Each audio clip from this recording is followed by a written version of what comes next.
l'évangile et non la Bible. Parce que s'il dit que c'est de la Bible quand Allah il parle, je vais lui poser la question, laquelle des Bibles?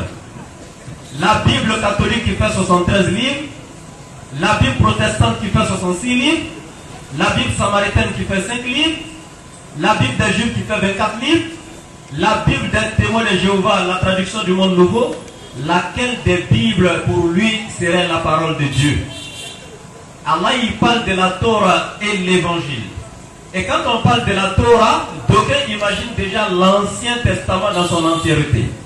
Nous allons lui dire que l'Ancien Testament, l'acronyme de l'Ancien Testament c'est le Tanakh.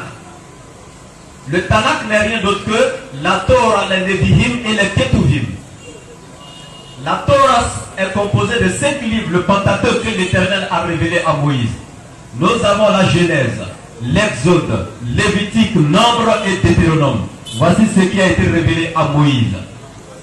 Et maintenant, tout ce que tu verras après, qui sont les Nevi'im et les Ketuvim, n'ont pas été révélés à Moïse. Les Nevi'im sont les livres prophétiques, les Ketuvim sont les livres historiques. Quand on vient dans le Nouveau Testament, nous avons aussi plein de... D'abord, il y a 4 évangiles canoniques que nous avons aujourd'hui. L'évangile selon Matthieu, selon Marc, selon Luc et selon Jean. Donc ce n'est pas l'évangile selon Jésus.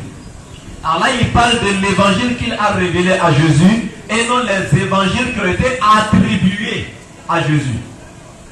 Donc, le Coran ne vient pas confirmer la Bible, mais plutôt la Torah et l'évangile que lui n'a pas ici.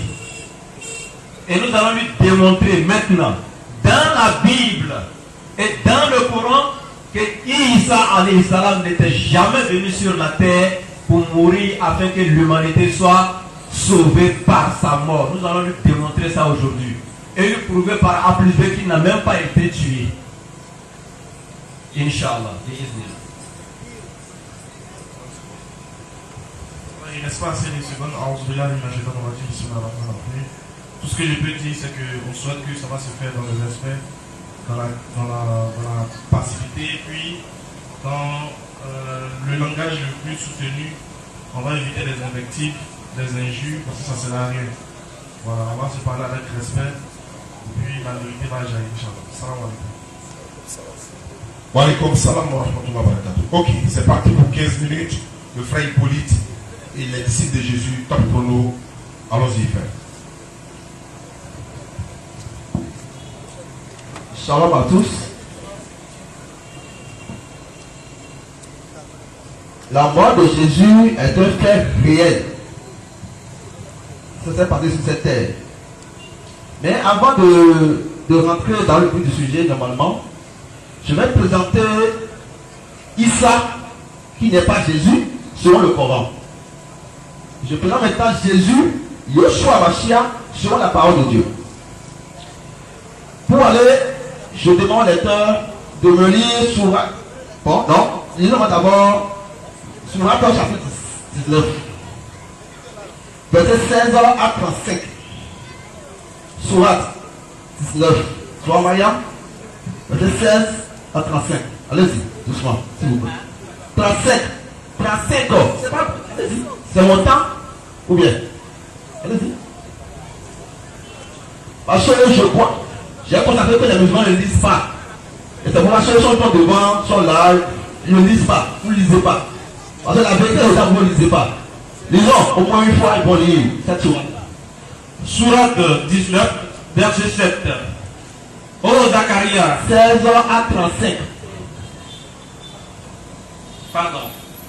Sourate 19, verset 16. Mentionne dans le livre, le Coran, Mariam, quand elle se retira de sa famille en un lieu vers l'Orient, elle mit entre elle et eux un voile. Nous lui envoyâmes notre esprit, Gabriel, qui se présenta à elle sous la forme d'un homme parfait. D'abord, donc, voilà ici, je prends et j'accepte, par hypothèse, pour pouvoir être au lieu, que le Coran vient d'Allah. Et que c'est Allah qui a envoyé Jibril en griffe. Et que Jibril a dit, Allah a envoyé Jibril à Marie.